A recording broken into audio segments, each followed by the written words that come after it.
Wayne Waite and Louis Gallant had been best friends for many years. On the morning of January 14th, 1984, their friendship was tested to the limit high up in the mountains of Nova Scotia, Canada.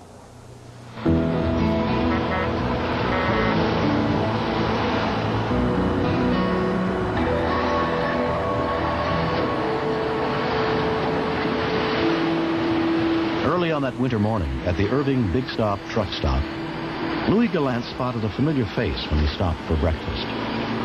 When I pulled in, that's when I noticed it was Wayne's truck. So I just figured, well, I'll go wake him up and we'll probably run down the road together. Yeah, well, that was pretty good food. Yeah, it's good. So I just figured somebody to talk to on the radio just makes the trip that much better than running by yourself. Wayne Waite was driving an 18-wheel refrigeration truck packed with 47,000 pounds of frozen food.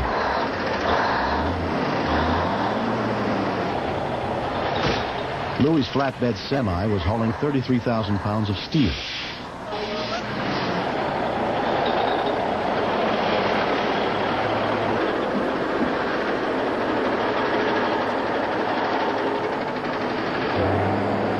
Wayne led the way as they headed out around 6 a.m.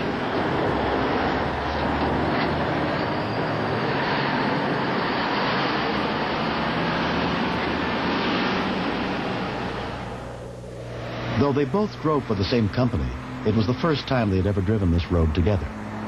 So we just run along, chatting back and forth on CB radio. Okay, why don't you let me come around you there, Wayne? Okay, hang on a second. I'll let you know if it's clear up ahead. We got a straight coming up.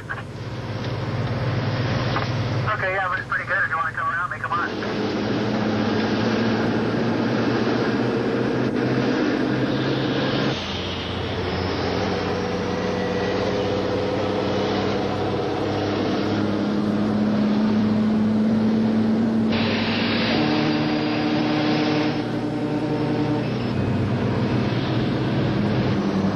I just decided to go by him.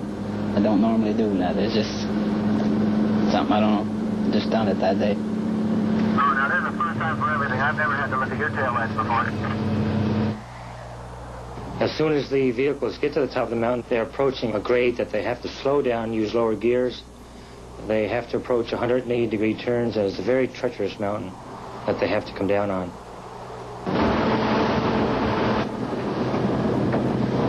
Okay, I'm at the top of the hill, eh? Okay, buddy, what do you think about coming off here about 20 miles an hour? That's about top for me. I don't want to go through those test turns any faster than that, Wayne.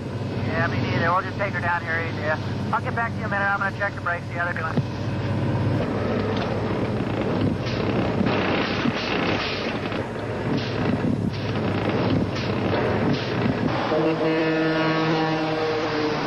Lou, I don't have any brakes. I have nothing. You're joking, right? No, I'm not kidding. I'm serious. I have nothing. All of a sudden, Wayne always on the radio. He lost his brakes. Okay, I'm going to try. I'm going to dynamite him. Wayne then tried to use his emergency brakes. Nothing. I thought you were joking for a few seconds. Wayne's tractor trailer weighed 49 tons, fully loaded. A truck that heavy could not possibly make it safely to the bottom of the winding mountain road without any brakes.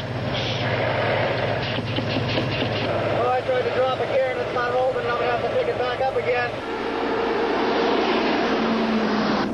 It was the only thing to do. I had brakes, not knowing if they would hold 2 rigs or not. I had tried.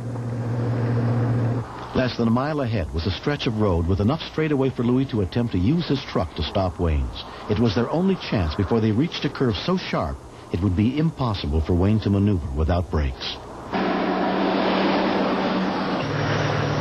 As they headed downhill, Wayne was rapidly picking up speed. Louis was forced to keep accelerating to stay ahead of Wayne's truck.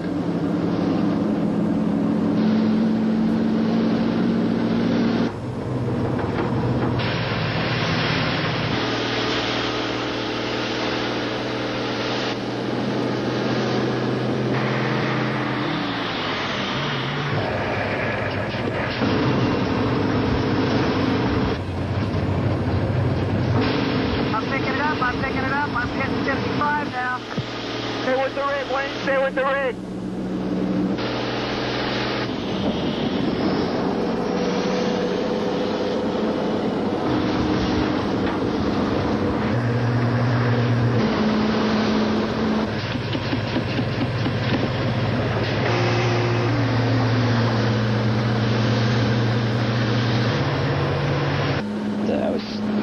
trying to pay attention to what I was doing. But I got to watch the impact. I got to try to match his speed.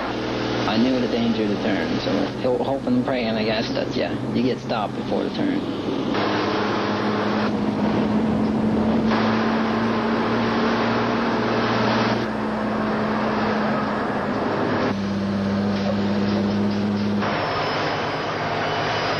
Okay, come on in, stay straight.